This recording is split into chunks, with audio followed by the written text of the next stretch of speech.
Nellimattam saint Joseph UP. സ്കൂളിൽ Olympic forest വൃക്ഷത്തൈ നടീൽ ഉത്സവം സംഘടിപ്പിച്ചു.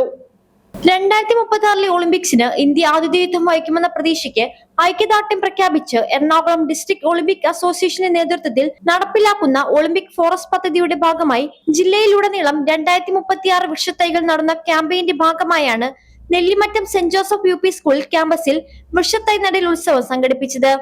ആഗോള കാലാവസ്ഥാ വ്യതിയാനത്തിനെതിരെ പോരാടുന്നതിനും പ്രകൃതി സംരക്ഷണത്തിനുമായി ഒളിമ്പിക് കൗൺസിൽ ഓഫ് ഏഷ്യയും ഇന്ത്യൻ ഒളിമ്പിക് അസോസിയേഷനും ചേർന്ന് നടപ്പിലാക്കുന്ന ഹരിത പദ്ധതിയാണിത്. കായിക രംഗത്തെ പ്രകൃതിയോട് ഇണക്കി ചേർക്കാനും വനവൽക്കരണം വഴി കാർബൺ ഉദ്ഭാവനം കുറയ്ക്കുവാനും ലക്ഷ്യമിട്ടാണ് ഇത് വിഭാവനം ചെയ്തിരിക്കുന്നത്.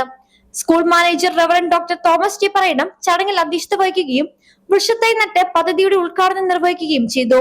പരിസ്ഥിതി സംരക്ഷണത്തിന്റെ പ്രാധാന്യം വിളിച്ചോതിയ ചടങ്ങിൽ ഹരിതാപമായ നാളേക്കായി വിദ്യാലയമുറ്റത്ത് ഒരുങ്ങുന്ന കൊച്ചുവനം വിദ്യാർത്ഥികളിൽ പ്രകൃതിബോധം വളർത്താൻ ഏറെ സഹായിക്കുമെന്ന് അദ്ദേഹം അഭിപ്രായപ്പെട്ടു. എറണാകുളം ജില്ലാ Olympic association general secretary Joy Paul പദ്ധതിയെക്കുറിച്ച് ആമുഖ പ്രസംഗം നടത്തി. Poonnakal police sub inspector Biju M V, Sheeja Jio എന്നിവർ ചടങ്ങിൽ സംസാരിച്ചു. സ്കൂൾ പ്രധാന അധ്യാപകൻ വിനു ജോർജ് സ്വാഗതവും staff secretary Baby Joseph Parayil കൃതജ്ഞതയും പറഞ്ഞു. ലൈഫ് മലയാളം, നെല്ലിമറ്റം.